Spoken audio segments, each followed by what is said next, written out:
campagne agricole 2024-2025, les retardataires auront tort. Voilà, nous avons déjà débuté avec notre projet. Nous sommes en train de préparer notre germois de chou paumé. Nous comptons lancer pour cette première campagne la culture de chou sur un espace de 2500 mètres carrés. Étant donné que la campagne débute précisément pendant le mois de mi-septembre, alors il est temps, c'est aujourd'hui que commencent les préparations afin de ne pas être en retard pour cette grande campagne agricole. Ici, là, avec vous, nous allons partager quelques petites astuces que nous prenons toujours en compte afin de mettre sur pied un très bon germois de chou, que ce soit un germois de chou, un germois de poivron, un germois de piment, tomates et autres. C'est pratiquement le même processus. Alors ici, là, qu'est-ce que vous devez faire pour pouvoir réussir votre germois de chou et avoir un taux de germination de pratiquement de minimum 80%. Bienvenue dans cette vidéo, c'est Rich Agri Entertainment. Comme d'habitude, nous sommes là pour partager les astuces agricoles avec vous et vous aider à atteindre la récolte au maximum. Suivez-nous pour la suite. Comme vous avez pu constater, nous avons déjà formé notre plancher. Il suffit juste de bien l'arranger afin qu'elle soit bien plate. Et par la suite, nous allons passer avec l'amendement fumier de poule bien sec, comme vous pouvez le voir ici.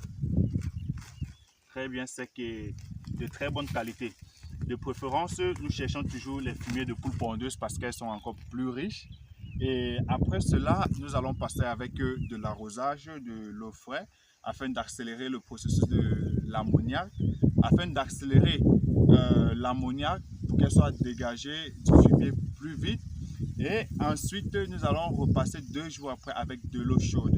La raison pour laquelle nous passons avec de l'eau chaude, c'est tout simplement parce que nous devons tuer tous les microbes ou encore tous les insectes qui se réfugient dans le sol, afin de rendre le sol plus sain pour les graines qui suivront après.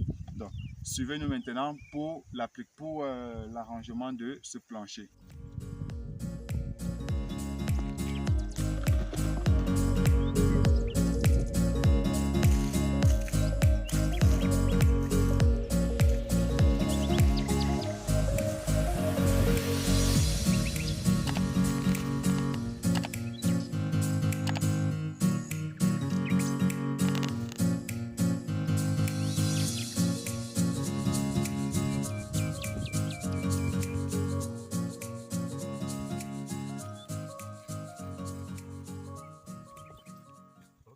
Ok, comme vous pouvez le constater, voilà, nous avons fini de préparer le germois. Nous avons eu à mettre de la fiente, comme je l'ai dit, et nous sommes passés avec le premier arrosage.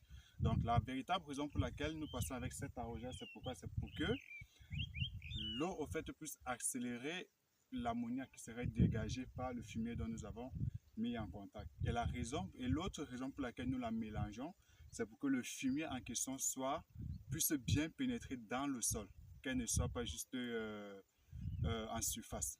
Donc il faut toujours la remuer comme nous l'avons fait, et nous allons passer avec de l'arrosage 2 fois pour que lors de la mise en terre de la graine ne soit pas brûlée par l'ammoniac qui sera encore très forte et qui serait dégagée par le fumier.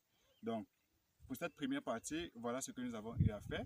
Pour une autre partie qui serait 2 jours après, nous allons repasser avec de l'eau chaude qui serait maintenant pour un moyen pour nous de tuer tous les microbes qui sont dans le sol, pour qu'ils ne puissent pas affecter la germination de la graine.